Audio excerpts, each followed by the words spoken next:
People say there's a motel on Old Route 66 where anyone who spends a night never really sleeps. They're only heard again. The highway was dead quiet as Arav and Anaya drove through the endless darkness. No signal, no lights, just cold wind sweeping across the abandoned road. When their car suddenly stalled, both of them noticed a flickering sign glowing far ahead in the darkness. Moonlight Motel, vacancy.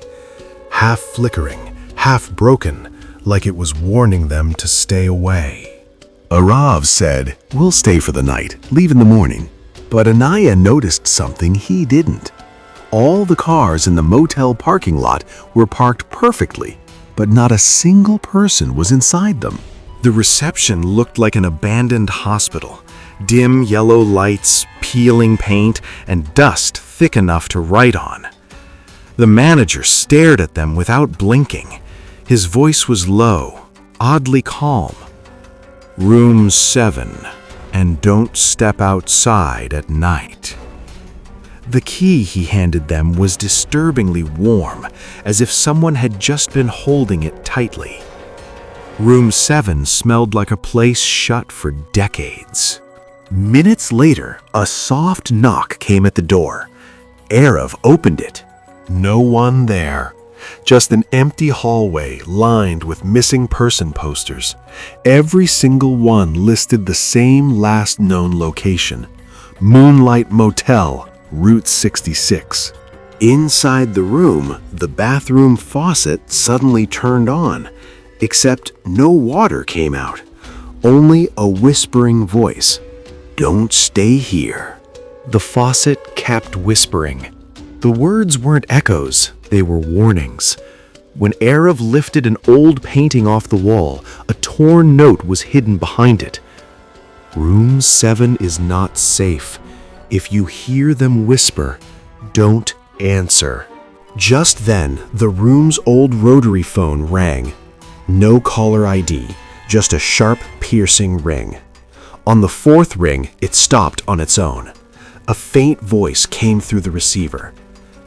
They froze. Arav looked under the door. Two shadowy feet stood perfectly still. He checked the peephole. The hallway was empty, but the shadows were real. Someone or something was standing inches away. Scratchings. Just then, the room's old rotary phone rang. No caller ID, just a sharp, piercing ring. On the fourth ring, it stopped on its own. A faint voice came through the receiver. When Arav opened the door, the hallway was empty, but deep claw marks covered the floor. The hallway had changed. A brick wall now replaced the long corridor they walked through earlier. The motel wasn't staying still. It was shifting like a living maze. Lights flickered. Cold laughter echoed far away.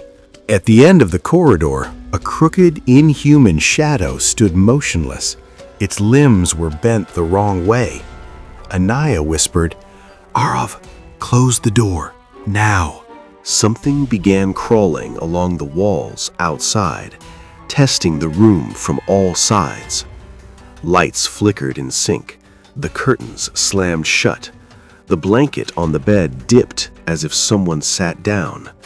The clock stuck on 11. At the end of the corridor, a crooked, inhuman shadow stood motionless. Its limbs were bent the wrong way. Anaya whispered, "Arav, close the door, now." The bathroom door slammed shut violently, and inside, heavy breathing started. Multiple voices whispered from inside the bathroom. "Help! We can't leave! He's coming!"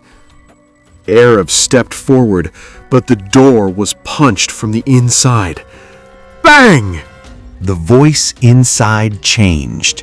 Now it sounded exactly like Anaya. "Arav, I'm stuck. Open the door." But Anaya was standing behind him. One by one, it copied every voice from Arav's past. anyone he ever loved. The TV turned on, showing live footage of their very bathroom. A long, thin creature. The voice inside changed. Now it sounded exactly like Anaya.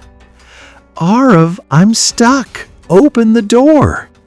But Anaya was standing behind him. The doorknob slowly began turning on its own. Arav jammed a wooden stool against the bathroom door. The room went pitch black. The TV now showed a previous couple in this same room, screaming as the bathroom door opened for them.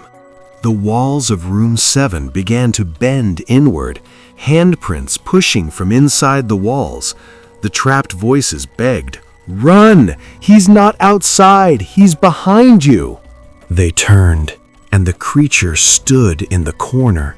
Its face was made of hundreds of human mouths, each one silently screaming. "You're too late," it said. They fled into the hallway. The motel twisted into an endless labyrinth of doors, each door crying softly from inside. Finally, an exit sign appeared. Behind the glass door, the real world waited, or so it seemed. As they ran toward it, the glass fogged up. 2 handprints pressed from the inside. Something screamed behind them. A raw white light, cold air, and suddenly they were back on the highway. The motel was gone, like it never existed.